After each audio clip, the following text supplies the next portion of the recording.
Hi, in this video, I will be showing you how to add beads to the top of the Jumbo Dumpling. The Jumbo Dumpling pattern, so the bag pattern, you can find at learn.dbmakers.com. And it's a pattern that was designed by Deena Bailerina. So I will not be covering how to make the actual bag. You can go to her website, you can find the pattern and the video on how to make this bag. I'm just going to be reviewing how to add the beads to the top. You can always stitch the frame on, but I like to add a little bit of a decorative edge. It was something that was recommended, or actually suggested, I should say, in the video. And since I've done beadwork, I thought that I would give it a try and add it. And I like the way it looks, and I like the fact that it gives sort of a polished look. And it's something a little bit different. Right? It's something that makes your bag stand out a little bit. So let's get to talking about the beads.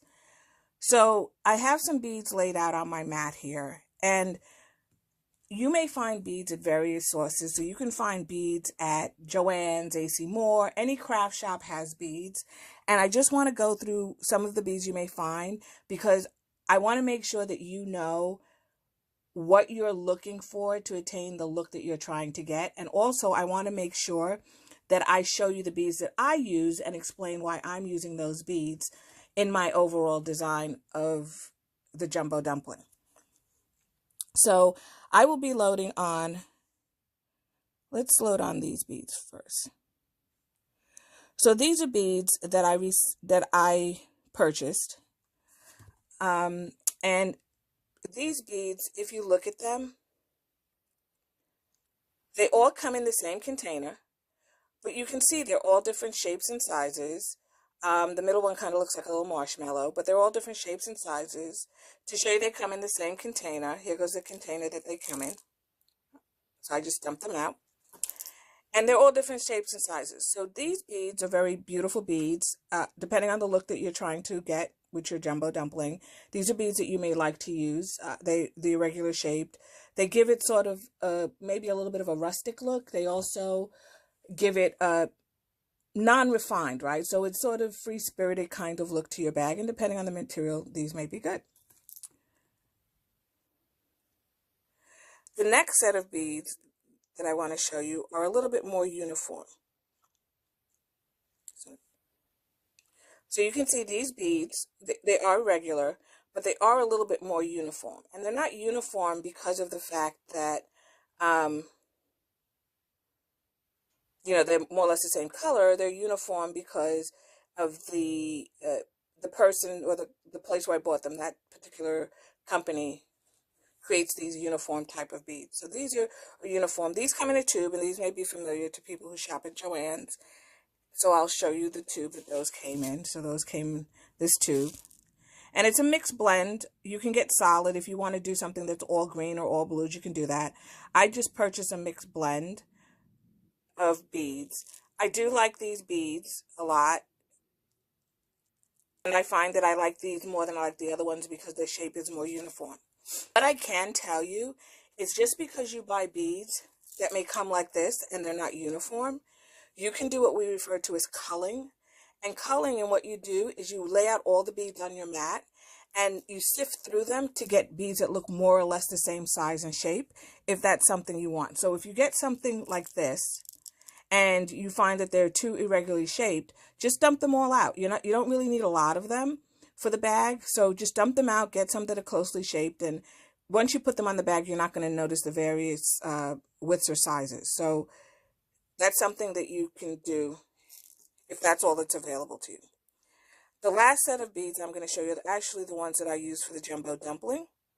And the ones that I use for the Jumbo Dumpling are Miyuki beads. Like I said, I've done beadwork in the past. I make jewelry. And I did have these on hand. These are a little bit more expensive.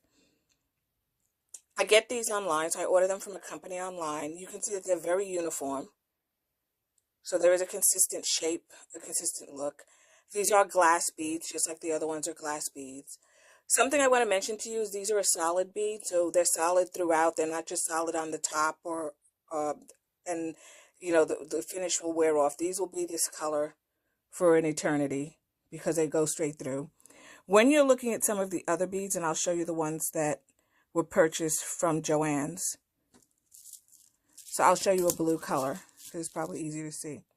In looking at these beads, there's actually, it's a glass bead, but there's a little bit of a coating on the inside. So I don't know if you can see that inside the beads, there's a little bit of a coating. What you may find, and this is just in general, when they have that coating on the inside, sometime if you get a bead that's not a Miyuki bead, you will find that coating wears off, and it rolled off my hand. But that coating on the inside will wear off. Sometimes you'll even find that the coating on the outside will wear off. But Miyuki beads are made in such a way that it's a glass bead and it goes straight through, and so you won't find that wearing off. I think for something like the Jumbo Dumpling, you should be totally fine. And you shouldn't have any concerns with using any of the beads that you may find out there. So definitely use, whatever's available to you. Go to Joann's, go to AC Moore, use your coupons, go to Michael's. Michael's also has beads that you can find. They come in different packages, but they're just beads. You're just putting them at the top. So use whatever is convenient for you. This is a beading tray. So this is just a tray that I use to separate my beads for myself so that I can see the different colors. I will not be scooping the beads out to use directly from here, but rather I'll be taking like a handful. So I'll do something like press my finger and then just put them on the mat and use them, that way. But it's just a way for me to keep it separate. It's also a way for me to audition the beads. So if I want to lay them out and I can see the color separately, I can then audition the beads and I'll know which beads I want to use. So the next thing we're going to talk about is the size of the beads. So I use 2 different size beads when I make the Jumbo Dumpling. I use either a 6 or an 8. And then I also use a size 11. So I'm going to show you the different size beads so you can get an idea. In here, they're all different size. So this size over here is a size, what we refer to as an 8-0 bead. This size here is a 10-0 bead. This is an 11-0 bead, and this is a 15-0 bead. So I'll show you what they look like close up, because once you see them close up, you'll start to see the different sizes, and you'll understand how to lay them out or how to select beads. For the most part, if you go to your local craft store, the size beads that you'll be using, like the ones that were in the tube, are going to be 8-0 or 6-0 beads. Either one will work. I just select 2 different sizes of beads because I want one bead to sit on top of the other. So I need the smaller bead to sit on top of the bigger bead. So that's why I select a smaller bead and a bigger bead. So as long as one sits on top of the other, if you get them too close in size, what you will find is that smaller bead actually slips into the hole of the bigger bead. So let's take a look at what these look like. So I don't know if you can see this little salmon color over here on the end to my left. That salmon color bead is what's referred to as a 15-0. So the higher the number, the smaller the bead. The bead next to the 15-0 bead is going to be an 11-0 bead. The next bead over, so that's the second one, or the third bead over from my right, this one right here. That bead right there is going to be a 10-0 bead, and the bead on the end is going to be a 6-0. So there's an 8-0 size that I don't have that goes right in the middle, but hopefully you can see that, and that's the different sizes. So it's a 15-0, an 11-0, an 8-0, and a 6-0. When I talk about using beads, I would maybe use the first one and not the last one. So I would use the one, not the one all the way on the left and the one all the way on the right, because the smaller bead is too small and will, when you go to sew it on, will slip into the hole, so you sort of lose the overall effect. So what I would try to do is try to maybe use the 2 on the left or the 2 on the right, or, the smaller bead and the medium-sized bead. So we'll talk about that, and you'll see it as I go through the video. But those are the different beads, and those are the bead sizes. So what you want to do is select the beads that you want to use, and in selecting the beads you want to use, you want to make sure that you have the sizes that you need so that you're able to see the beads clearly without them falling one into the other. So just to review with you, the 15-0, because it's a larger number, is going to be the smaller bead, and the 60 is the bigger number, so that's going to be the larger bead. So when you're looking at it, I actually like to see a distinct gap in sizes. So if I use the 11-0 and 15-0, they're around the same size, and you don't really see the full effect of it. But if I use a 15-0 and a 10-0, I can see from looking at the bag, I can see that there's two different size beads. So I'll show you what I mean. So on my bag, you can see the profile. You can see that this bottom one is bigger than the top one. So it doesn't matter how I hold it. You can still see the black bead behind the peach bead, and that's because it's bigger. If I made them both about the same, so this top bead here is a 15-0. If I put an 11-0, it would be hard to see the difference in sizes. Of course, the bigger the bead you make it, if you wanted to use a 10-0, you could do that, and it would be even more distinct. So the next thing that I want to talk to you about is the supplies.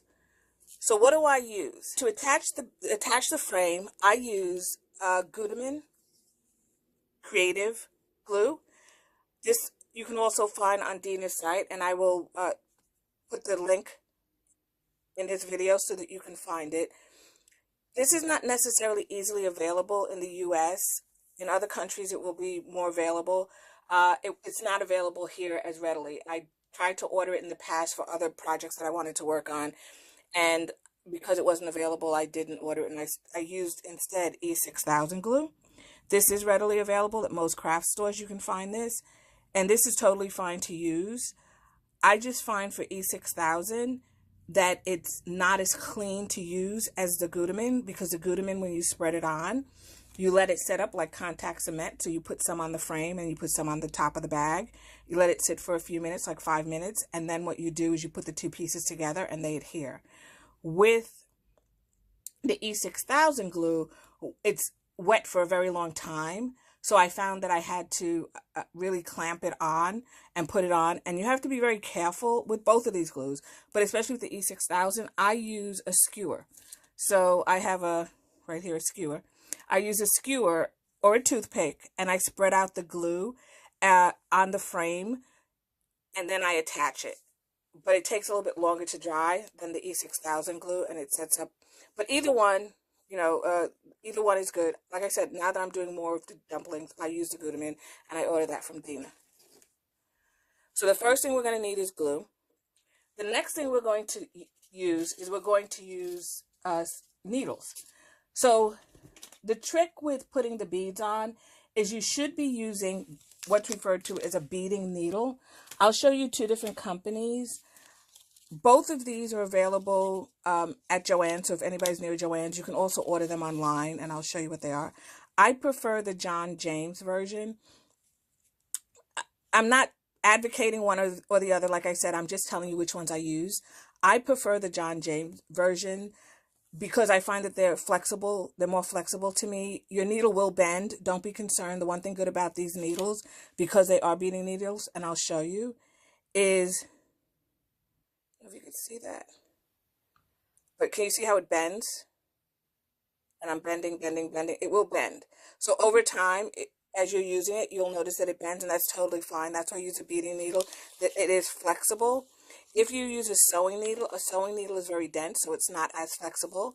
The other thing, and it doesn't give, and it's also very thick, and I'll show you the difference, the two different needles in a minute. But it doesn't have any give to it, so what ends up happening is you can snap a sewing needle, and so you'd use this. When you're getting a beading needle, they do sell two different lengths. I use the long length, and I recommend that you use the long length. Don't get a short beading needle, like they sell them like a sewing needle. It's about that short.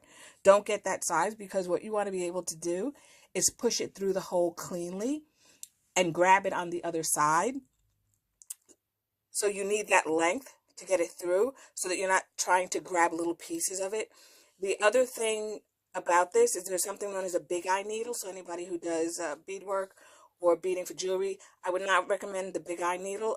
I distinctly think that you should use the beading needles. Now you can see this one is a variety pack. It's 10s and 12s, and that one's the 10. I prefer the 10. The eye's a little bit, I like the eye of this needle better. But there's a variety pack. You can use it. This one, if you're going to Joann's, you would find over in the jewelry section where they have the beads and the findings. This one you would find in Joann's over where you find the embroidery cotton or the floss. So both are equally as good. I just, because I made jewelry, I like these better. These work for me. They're reliable. These are equally as good. They're beading needles. They are long beading needles, and you can use these as well if you can't find them. So both of these are available online as well. So if you're not near Joann's or anything, you can't find them, you can order them online. Joann's, of course, you can use the coupon. And I'm sure you can find it at other craft store like AC Moore and so forth. So let's talk about the sewing needle. So I'll show you. And I taped it to this card and hope you can see it. This needle over here on the left, this one right here, is a sewing needle. So you can see how thick it is compared to the beading needle, which is this needle on the right. And the eye is different. So this one is, not sure if you can see it, but it has an eye that is about that long and it's flat. There you go, you can see it right there.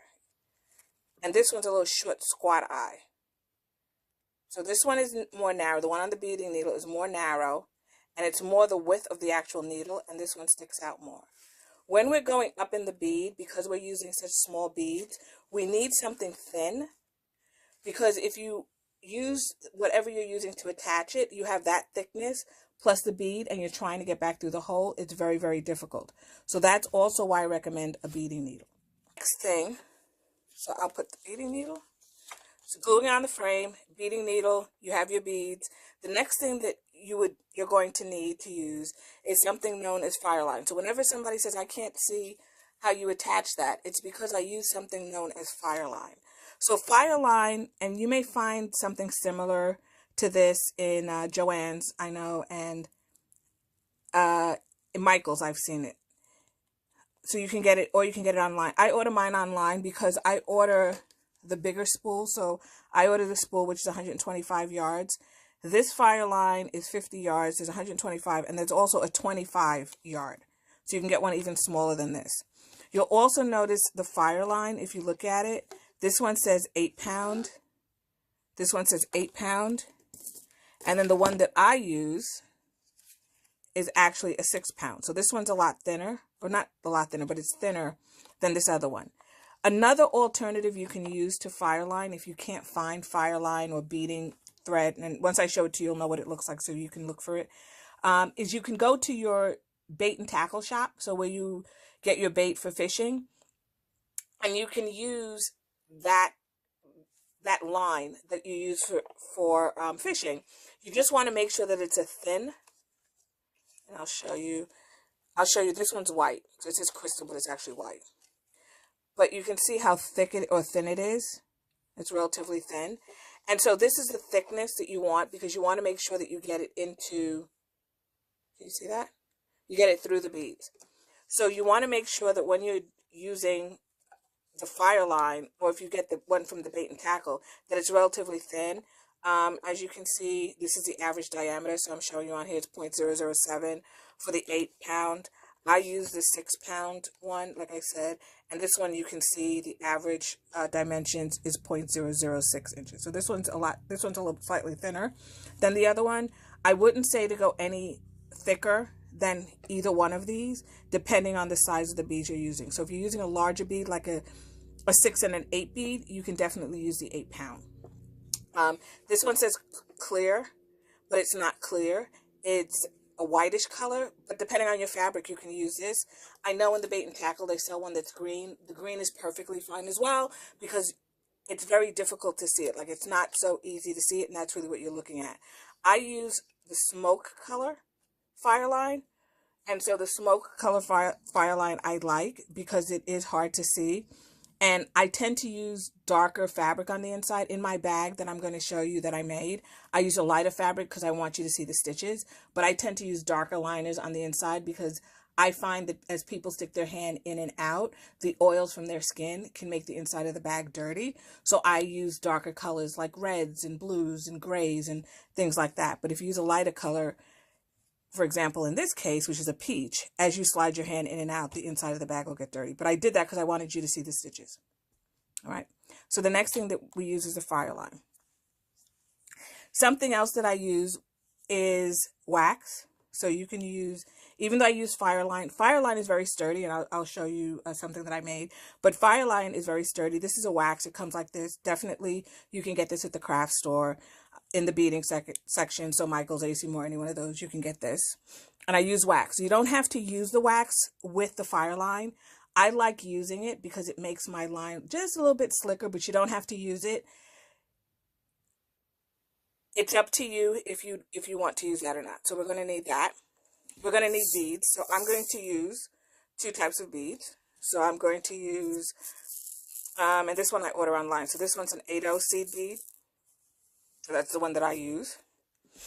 And I'm going to use this other one, which is a peach color. And this one is, I believe it's a 15/0 seed bead. So I'm going to use that peach color. That's what I'm going to use. So I'm going to use the 6-pound Fireline. And I'll move this other Fireline out of the way.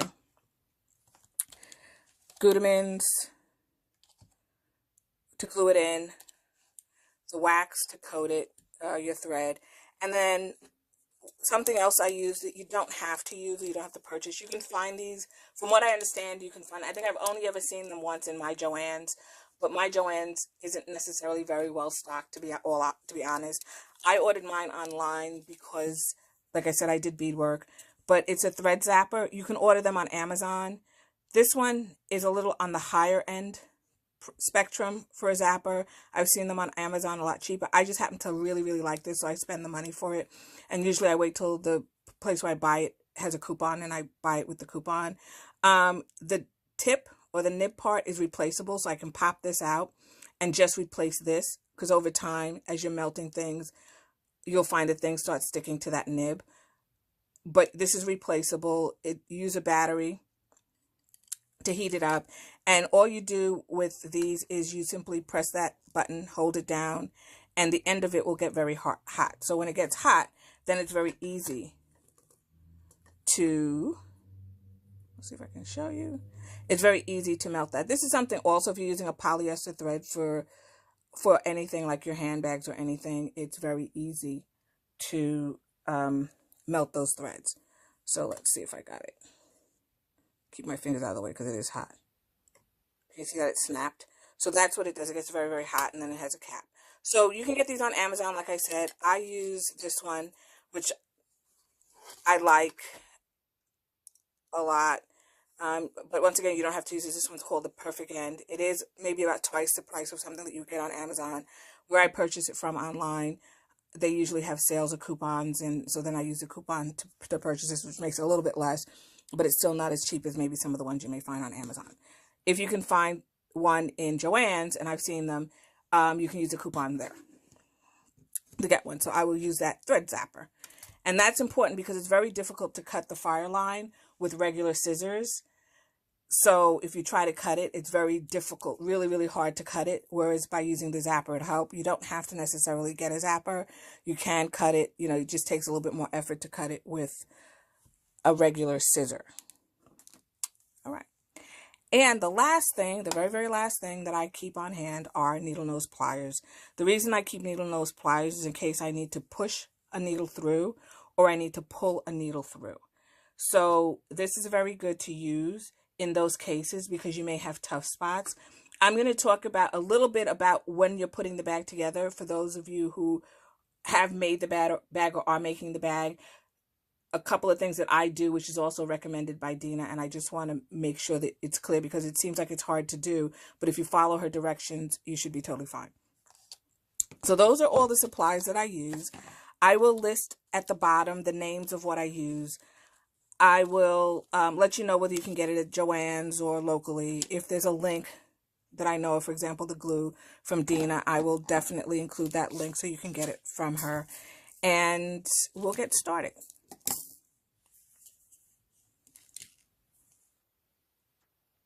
All right, so I've auditioned my beads, and in auditioning my beads, I've decided I'm going to use this black bead, and I'm going to use this peach bead. So I'll show you how to start, and I'll show you how to finish putting the beads on, and then between the two, you can figure out how to do the middle piece.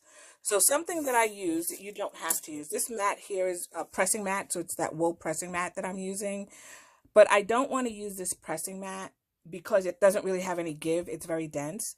What I use is this foam mat. It's a beading mat, and like I said, you get it from a craft store. You can use anything, maybe even a piece of felt or fleece, something that has a little bit of sponginess or give to it. So if you see me when I press it, it compresses. So something like that. I use the beading mat, but you can use anything that has a little bit of spongy, because if you use a hard surface when you're trying to pick up the beads, what happens is the beads will start popping. It's very difficult to grab them because you almost have to get them on the edge to be able to lift them up on the needle. So I've pre-threaded some needles, but I will show you what I do to be able to thread it, but I've pre-threaded some needles. So I'm going to take some of these, and notice I don't really use that much. I may not even use that many. I'm just laying out my beads here, and then I use this color. So once again, 2 different sizes. Don't make them the sizes too big, a gap, because this bead, which is a smaller bead, can fall into the hole of that, and you won't get that stacked effect that you're trying to get. When using the Fireline, and I'll just mention this because I know somebody's going to ask me, so I'll just mention it. I use this. It's by Beadalon, and this you can definitely get at Michael's. I know I've seen it there. And I think that's where I got mine, but Joann's or one of those stores should have it as well. This is what the package looks like. Okay, so this is called the spool tamer. And you can use it for wire, or you can use it for your Fireline, and it's any size spool. So I can use it for this spool, and I can use it for this smaller spool. It does come with, each spool does come with this piece that rolls. So as you take out the Fireline, it rolls. And it will move around. What happens though is sometimes it gets caught in that little edge there, so it'll go around, but this won't move. And then each piece of Fireline also comes with this little sticky, so that's why I have that. Because once you finish using it, you can put the sticky back where it ends so that it doesn't unravel. So to eliminate all of that, I bought the bead tamer. Once again, you can use a coupon if you want to. And what it does, it has a little hole at the top here, and you thread the Fireline through that little hole. And once it's threaded through that little hole, then what happens if you move it around, you can then pull it out. And I rolled it around too small, so let's see if I can get it back through the hole. I'm sorry.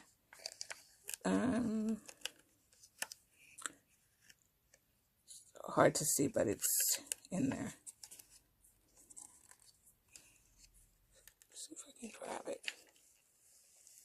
I think I pushed it back out in there, so let's see if I can grab it back in.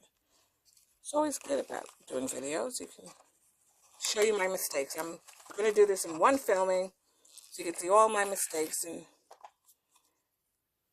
you'll see that, you know, things aren't perfect all the time. So we'll just rethread this back through here, this little hole here.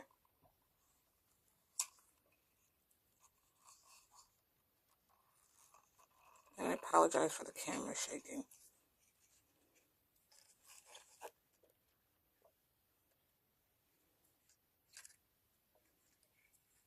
Okay, there we go. Okay. So I actually unwound it back in the other. So as I pull it, you'll see it rotates. And then what's nice about this is if I wanted to make it shorter, which is what I did, I made it too short, is I can go back in the other direction. But because it's under that little piece, what'll happen is it shortens the thread. So it'll get shorter and shorter.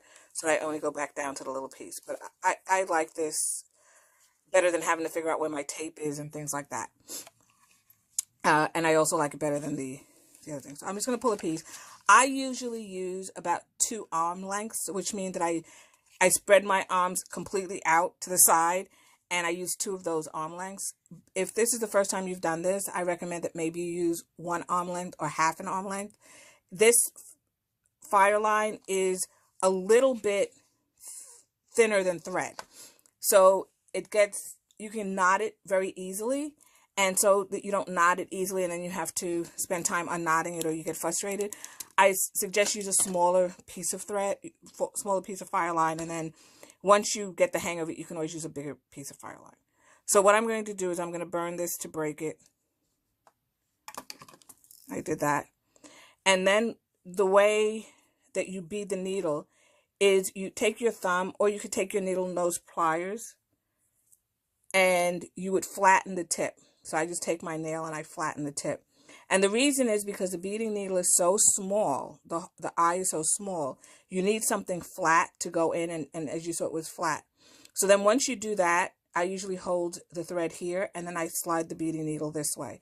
You can use a needle threader as well, but I slide the needle like this, and then I'm able to bead the needle. So that's how I do it. Just make sure you flatten the end.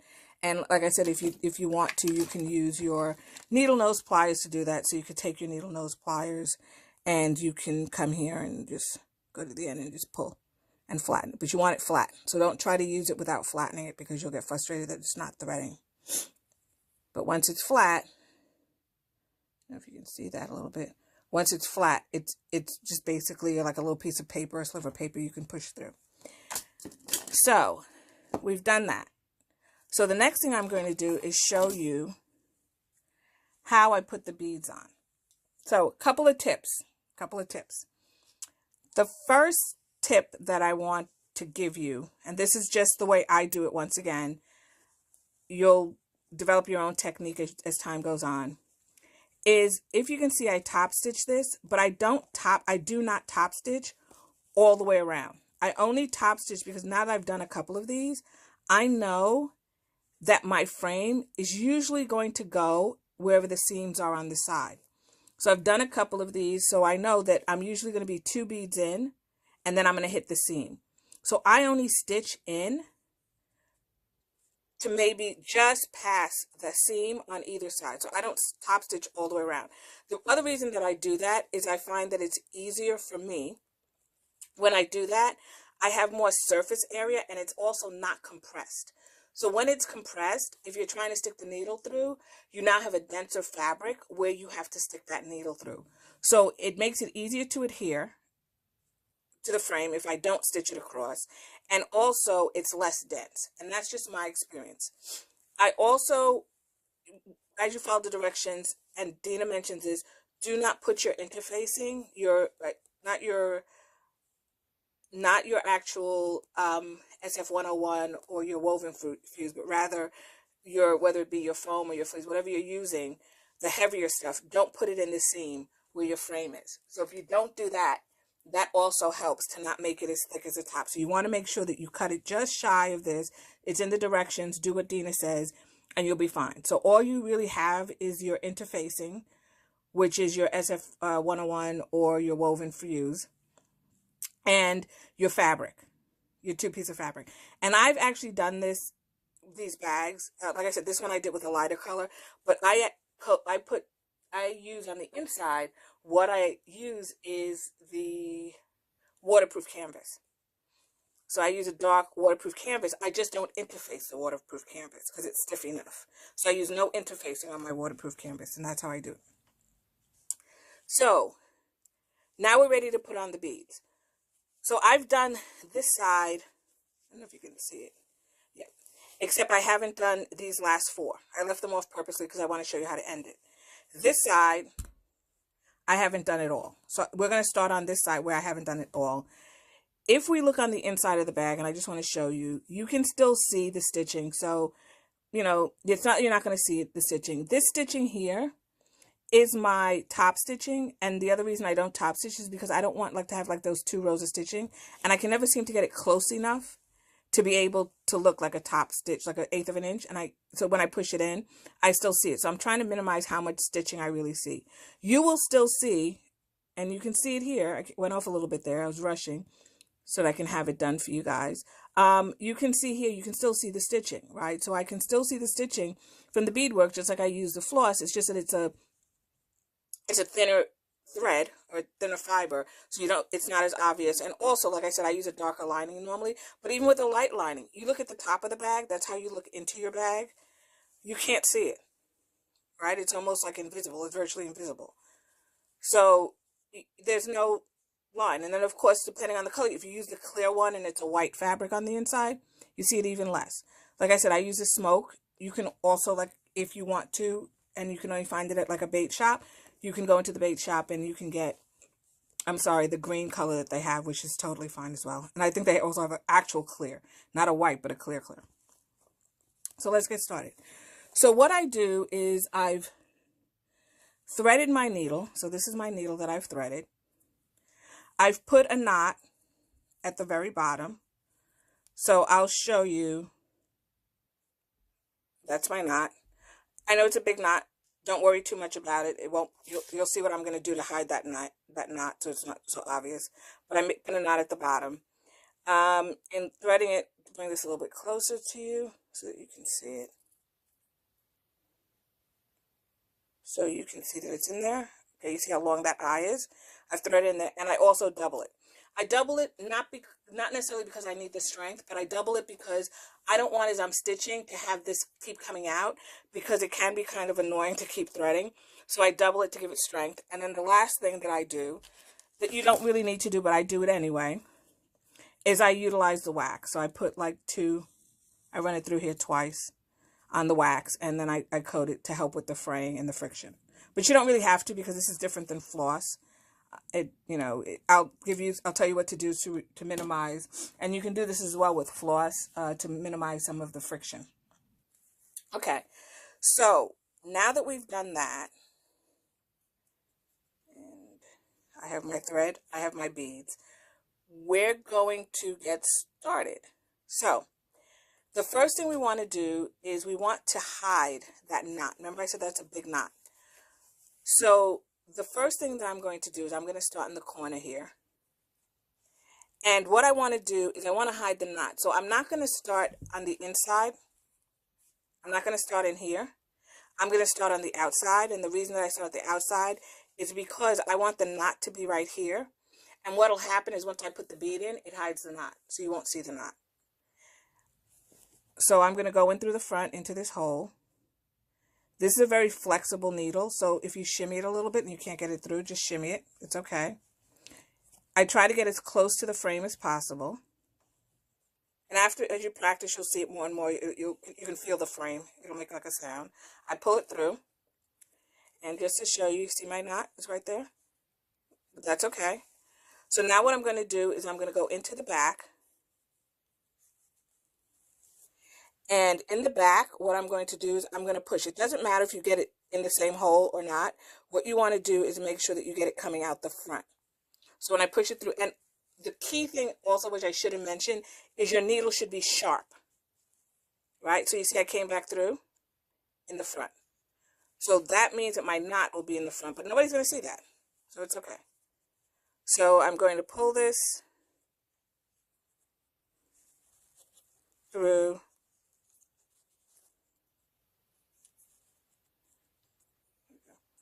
And I'm just going to pull this through to the front. So now we're ready to start the beadwork.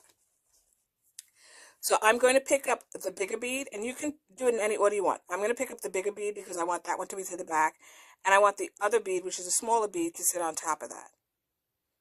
So I pick up both those beads, and I'm going to slide it down my thread. Make sure that when you're sliding it down, right, you try to slide it so it just goes down very smoothly. So you try not to hold your thread one way this way and slide it, or that way and slide it. You want it to slide straight down, which helps to reduce the friction, because once again, these are glass beads, and glass is very sharp and it can have rough edges. So the next thing I'm going to do is I have two beads. I have this first bead and I have that second bead. I'm going to go into the second bead. So I'm totally skipping the first bead and I'm going into the second bead. And what I'm going to do is I'm going to push that needle in right through. It's going back to the back, inside the bag. Push it right through, and I'm going to pull. And notice I'm pulling straight out. So when I pull it, I'm not pulling over here, and I'm not pulling over there. I'm pulling straight out. And by pulling straight out, I'm reducing the friction that I'm putting on this thread. Like I said, it's a very strong thread, so I don't really worry about it too much, but it's just to make sure. So now you can see it's attached. When you look at it really, really close, you can see that little thread. So when people say, oh, I can't see the thread, it's such a fine thread. And what happens is then this bead sits on the top of that bead. I don't worry so much. I mean, if you're, somebody who's a perfectionist, you can turn it completely to the side. But I don't worry about it because once it's on, you don't really see it. So that's my first bead. I lock it in by going past the first bead on the top, going to the second, and it creates this loop which locks that top bead in. I have found that 2 beads is enough. You can do 3 beads if you want 4 beads. I just find as you're opening and closing, this is a nice feel. It's not too wide, not too thick. And you can close it either by the frame or by the knob. It's very comfortable. I just think that if you use 3 beads or more, it may get floppy or it may not be as comfortable. So that's 1 bead. So the next hole I'm going to put it in is this hole right here. So what I've found also is if I open the frame as wide as I can get it, and I turn the bag to the side, we'll see if I can get this on camera, I know, for example, that the hole is right here. If I think that I'm pushing the needle perpendicular to that hole, right, so I'm pushing it here, it should come through. I know about where it is because I can look and see and say, oh, it's right there. If I push it this way, there's a greater chance that I will get it coming through, and you see it came right through the hole. If you hold it this way and you try to push from the back, or you hold it this way and try to push this way, sometimes it's a little bit difficult. If you hold it to the side and you push, because you know the hole's right there, and just push straight through that way, almost 100% of the time you'll get it through there. I mean, over 95% you'll get it through there. And normally when you hit the frame with this needle, you'll feel it. You'll feel that you hit it, and you can just adjust it accordingly. So now I'm going to pull that through. And once again, I try to get it caught on this knob. But once again, I try to pull it in such a way that it's a smooth, straight, right? So I'm not pulling it left or right. I'm just pulling it very, very smoothly through. And I've pulled that through. Back to the front. So now what we're going to do is we're going to repeat that process. We're going to take 1 big bead, whatever size you want, 1 small bead to lock it in. Put it on there. I then pull this. Hold the beads. You can let it slide down. I'm using a big piece, so I'm trying not to get a knot in there. And then what I'm going to do is I'm going to take this, and I want to only put it in to the black bead. I want to skip over the white one and put it into the black one and go back down through that hole. So how long does it take? You know, over time, you'll get better at this, so it's a little bit quicker. I do it while I'm watching TV. So if I'm, for example, I'll sew them all up, and then once they're sewn, I can do it, watching TV and get them done really, really quickly. So, you could do a couple in an hour, watch a show for an hour or whatever, and get them done. So I'm going to just pull this. Once again, I skipped that top bead, and I pulled it. So initially, it may take you a few minutes, longer. I don't really find that it takes you that much longer than if you were to whip stitch it in. But, to each person, it depends on, and I don't really rush through this because this is the relaxing part of my bag making experience, is to do this. So I will continue doing that all the way around till I get to the other side. So we'll do one more. We'll just do one more. Once again, look at where your hole is. Turn your bag sideward. Let's see if I can get it going in. Sharp needle. Make sure the needle's sharp. So I really use 1 brand new needle per bag. If you find, it's like sewing. If you find you don't need it, you don't have to. See, that one's giving me a little bit of a challenge. And I don't know if it's giving me a challenge because of the camera, but I can feel, I don't know if you can hear it. There's like a scratching going on. So I just pull it back. And I just jiggle it and push it through. Hopefully that'll go through soon. I think it's because I'm on camera, because it's a different angle than I'm used to. So like I said, I'm doing this without editing, so you can see that nothing is perfect.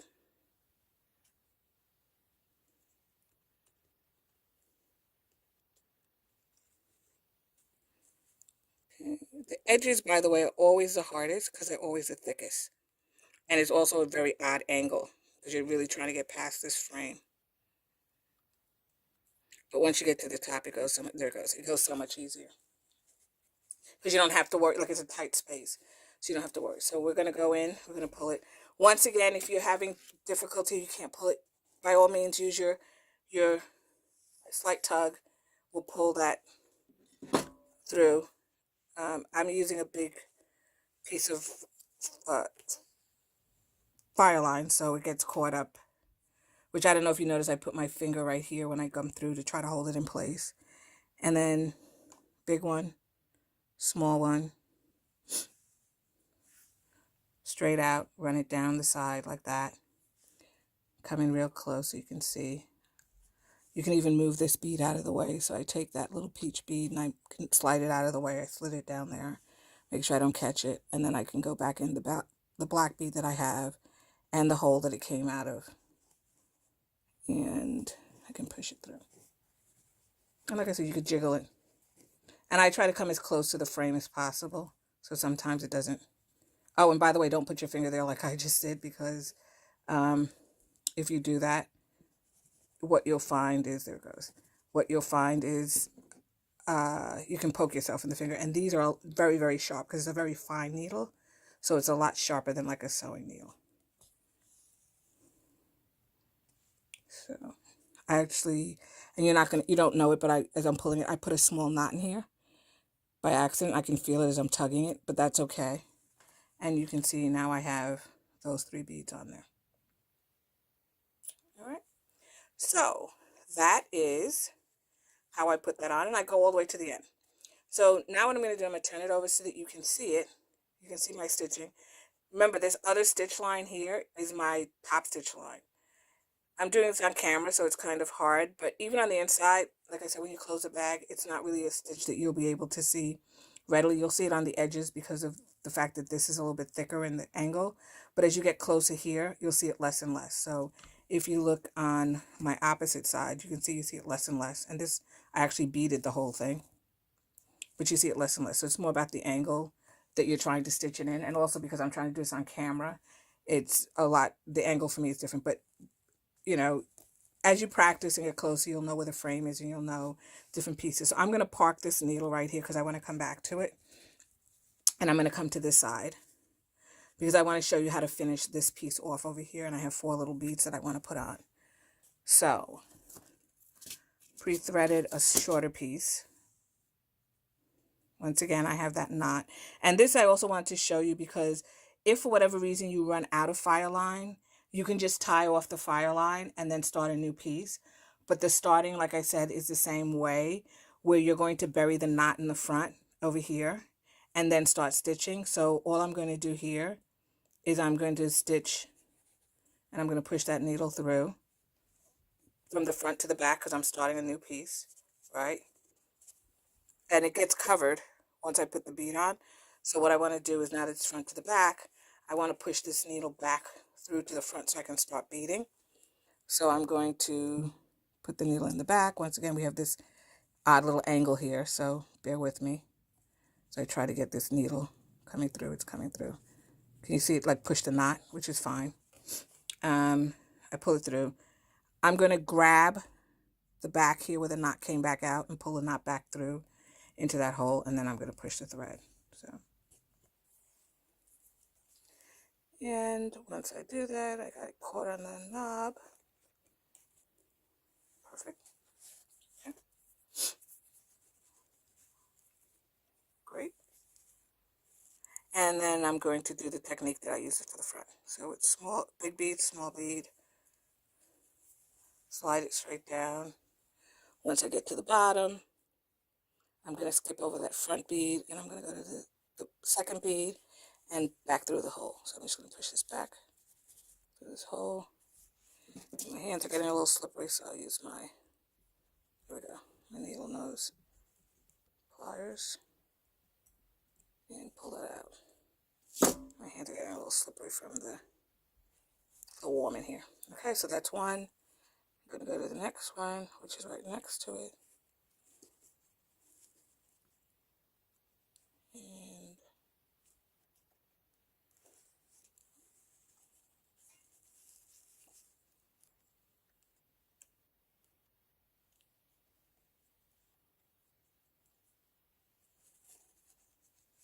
again, this is like the thick part of the bag. This corner is kind of dense, so let's see if I can use my needle nose pliers a little bit. And your needle will get bent, so don't worry about it. If it bends, it's still usable. Let's see. Let's try to get this back through here. Oop, a little too low. Came out in the bottom. There we go. This is my camera angle. Like I said, I'm used to doing this not under a camera, but I'm used to doing this with, on my lap or in front of me. So, and then we pull this through, no problem. And as you can see, when I use the thread, remember I said I double it because I don't want to worry about it keep coming out and having to rethread it, and you can see how much tugging and pulling there is involved. But also you can see, because I go back through that second bead, you do need a thin fiber like the Fireline to do that with, because if you use floss, it would be too thick. And also, as you're pulling it through, it would take so much pushing and pulling, and sometimes what happens is either the bead will break because it's glass, or the floss will break because of the friction that gets cut by the glass. So that's the second one. We have 2 more to do.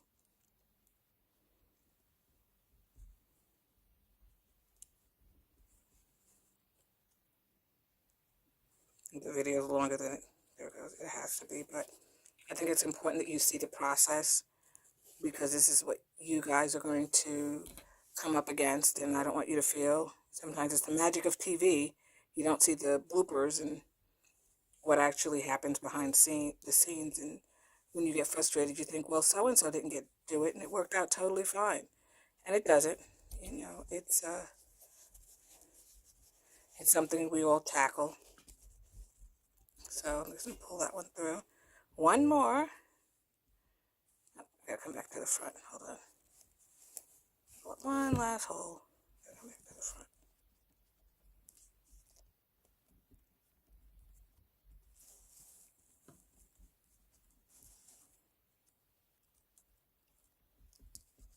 See if I can get it. Nope, a little too low. Perfect. And just make sure that you straighten out your thread when you do this. And then we're going to take this last bead, and we're done. So, all done. Perfect. And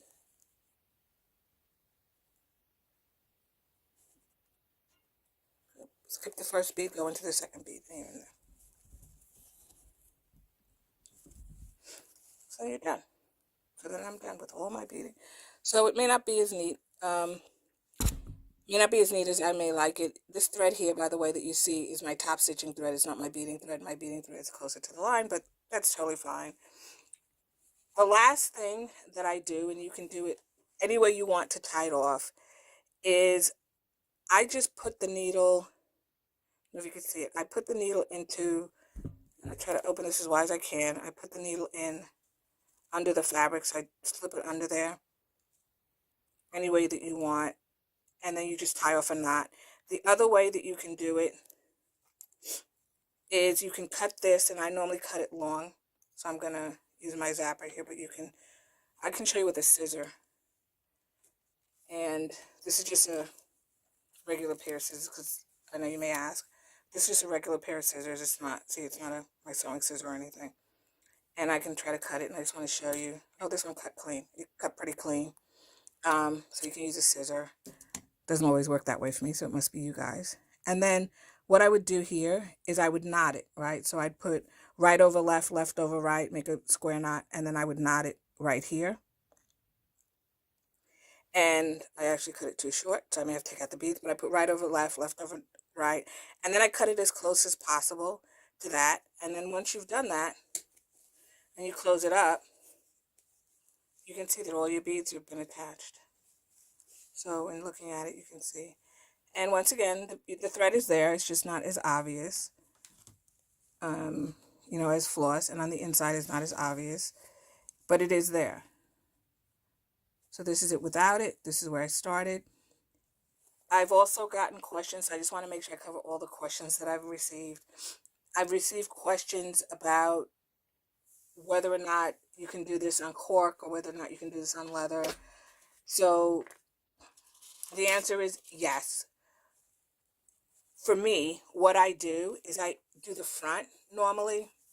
The back, I haven't done the sides. The sides you're not sewing through, so I think most people are just concerned about the front or the back. I've done the front in leather, so I'll show you a bag where I've done it in leather. And it's a thin leather, so it's not the thickest piece of leather you can find, but it is a thin piece of leather, and this one's one that I did. And you can see the beadwork is on the top of here. This is a thin piece of leather, so I'll show you how thin. I think it's considered like 1 ounce. You can correct me if I'm wrong, but I'll show you the leather. And you can do it with either leather or cork. This is leather. You can see how thin it is. Let me show you how thin it is. And it's about the same thickness, believe it or not, as the cork. So they're about the same thickness. That's the leather that I use for the front. And you can use the same technique that I've used on either one. So let me find a needle real quick so I can show you. So I'll do it on leather and I'll do it on the cork so you can see. So I won't do it completely, but I'll show you. So come up through the front or go down. I don't need to do the knot in the front because it's not gonna be like permanent. But you come up like you would sew. You take one bead, another bead, right? You're gonna slide it down. And then what you're going to do is you're going to take your needle and put it back through the second bead or the bead on the bottom. So I can move this out of the way. Put the bead on the bottom. It doesn't matter because it's just a sample. And when I pull it through, you can see that it went through. So the needle is sharp, you know, and it's not that thick. And it works the same because even if this was interface, you want to keep your foam out of it is really what you want to do. But it works just fine. And you can do it through leather or cork without an issue. It's the same technique. Make sure that it's sharp. For the leather piece, which is this piece, right? I can do the same thing. So I can push the needle through. The only thing about the leather is it may be a little bit tougher to get through, but that's okay. It's tougher for me because it's a little piece of leather as opposed to being on a frame. So I can push that piece right through. I don't know if you can see it, came through. And then what I would do is I could take the beads again, right? And what I would do is just take this, put it on here, move that little tiny bead out of the way, go back through the second bead, go back through my material, whatever your material happens to be. And you can do that. And you can see that it locks it in. Right? So it doesn't matter. You know, like I said, I wouldn't use a thick, fat piece of leather, but this like 1 ounce piece, I think is what it's called. It's about, you can definitely do it. You can see, once again, that I did it. This is a gray leather that somebody asked me to make. So I did the front in that same thin leather. I was able to get it through the frame. I'll show you the inside. Remember I said I use a darker color. So I was able to get it through the wax canvas. I'm sorry, the waterproof canvas and the leather. The sides are, you can see the Vlisco, which is available through Deena's page as well. And it was really not an issue. I would say that, you know, it's something that you sort of have to try for yourself if it's something you're interested in. You can always start with a piece of scrap and practice, you know, the technique. This is a case also when I was saying about you want to make sure the beads sit on top. So you can clearly, distinctly see, because this is a different color bead than that bead on the back. These are all, by the way, Miyuki beads. So they're all uniform in shape so that you can see that. But you can see how it sits on top and how it can have that very pretty appeal. If you wanted to, you could always use just one bead. So where I've gone through and I've used 2 beads, you would do the same technique. I'll bring this one over. If you were using 1 bead, so all you would do is put a single bead on. And instead of going back through that single bead, because the bead would pop off, you go around it. So you'd come up through 1 bead, skip that 1 bead that you added and go back in the hole, and it would lock that 1 bead. So if you used a really big bead, you could do the same thing, the same technique. Just skip a bead, the 1 bead that you put on it so that you can do it. So very simple. technique. It's not anything that it does take about the same time as stitching in with the floss. Honestly, I think after you've done it a couple of times, it's just practice. You get the hang of it and it works out very well. Sharp needle is what's key. So you want to make sure you have a sharp needle. You use the Fireline.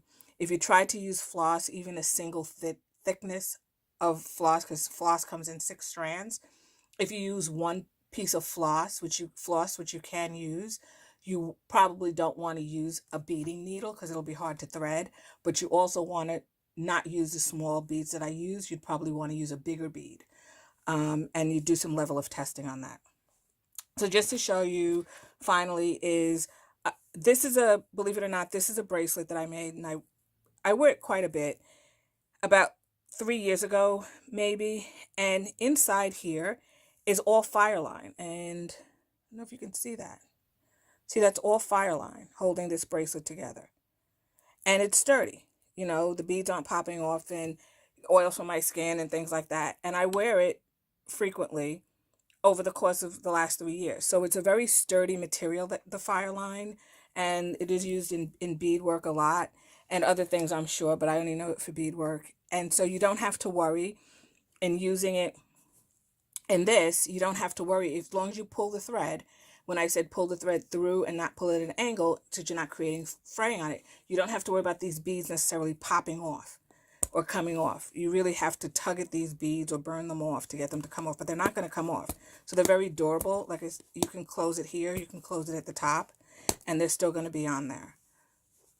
So I hope you found this video very helpful. I hope if you have any questions in the group, the DB Maker group, where we talk about different patterns that Deena has made, the material that she supplies, like the Vlisco fabric, which is a very beautiful fabric. It's a nice hand. It feels very nice. It's not it's not like cotton fabric. A quilt is cotton. It's something that you definitely have to feel. And she also sells these frames. So her pattern is built around this frame, this particular frame. But this technique that I'm telling you about, you can use on any frame that you may have that has holes. So the technique is not specific to the frame. The pattern, which once again you can find on her website at learn.dbmakers.com. This pattern you can find there is built around these frames. She has lots of varieties. This one is, you know, we can see it's a multicolor. This one's a little wooden bead that I put on the top of this one. She's got turquoise and white. She's got black and white. She has a lot of different frames, and they're beautiful. And then, you know, she also has the findings that you can hang the strap from. So this actually has a strap that I've made for it, and she has the findings to be able to do that so that you can carry a little side pouch. Wonderful, wonderful pattern. Easily adaptable to putting the beads on or anything other type of embellishment you want to put on. This video, like I said, was just to show people how to put the beads on because I had so many questions about how to put the beads on. We all like to learn new things. This is just a technique. You can do as much or as little as you want. Just to review some of the materials with you in closing is we use beads. There are beading needles, and once again, I recommend that you utilize the beading needles that are long, not the short beading needles, and you don't use the big eye. There's something called a big eye beading needle. You don't use those. These should be readily available to you in any of your craft stores. I use a zapper. You don't have to, like you saw, I use the scissor. But it's up to you. I like the zapper. It works very well for me, but you don't have to if you use a scissor. I just want to give you a caution that it may not cut cleanly as it did in the video. And so I want to make sure that you know what I use. Needle nose pliers, you may or may not need them. Fireline, once again, I use the 6-pound Fireline. They come in different rolls, so you can get, this one's 125 yards, 125 yards. You can get 50 yards, you can get 25 yards, you can get a bigger, smaller yardage. It's up to you. I used to glue it on, the Gutterman glue to the frame, and I use wax for the Fireline, but you don't have to. You really seriously don't have to. It's just my own little thing that I use. And if you don't want to use the Gutterman, by all means, you can use the E6000 glue. But because that works equally as well. It's recommended you use a skewer. So that's everything on how to bead and how to use beads to embellish your jumbo dumpling. And hopefully you guys will give it a try. At least try one bag. If you don't like it, it's okay. The tubes of beads are relatively inexpensive at Joann. So you just need beads. You just need Fireline. And, pretty much, and the beading needle. So I would say maybe with coupons under $5 or $6, it's worth a try. You can give it a try and see, if you like it. Worst comes to worst, you can use the beads to string a bracelet or something, a very simple bracelet. But I think it's definitely a technique that, if you're interested in expanding and doing other things, it's something you may want to try.